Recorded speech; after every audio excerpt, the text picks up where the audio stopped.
আমরা প্রত্যন্ত গ্রামে এসে হাজির হয়েছি সকাল সকাল। আর এই পুকুরটার সামনে এই হাঁসগুলো বসে রোদ্দুর পোহাচ্ছিল।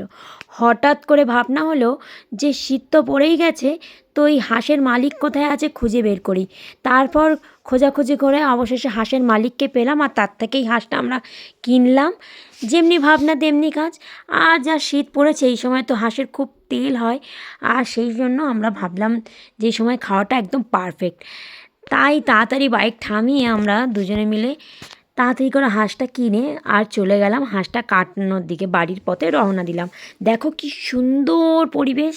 আর এই যে আমাদের এই হুজুকে লাফালাফি করাটা, এটা আমার আর ওর খুব ভালো বন্ডিং বলেই হয় সাধারণত। না হলে আমাদের যে কী হতো কে জানে। তারপর দেখো, যেমনি ভাবনা অমনি বাড়িতে এসেই রান্না করে দিলাম চটজলদি। আসলে না, যা তোমরা ভিডিওতে দেখছো তত তাড়াতাড়ি রান্না অবশ্যই হয়নি, অনেক কষ্ট করতে হয়েছে, তারপর রান্না হয়েছে। তারপর হাঁসের মাংসের সাথে একটু ফ্রায়েড রাইস বানিয়ে নিয়েছিলাম পনির এবং ভেজিটেবল দিয়ে, আর করেছিলাম ফুলকপি আলুর রসা। তো আজকের সানডেটা আমাদের এইভাবে আনন্দ করে কাটলো। Tata, bye bye.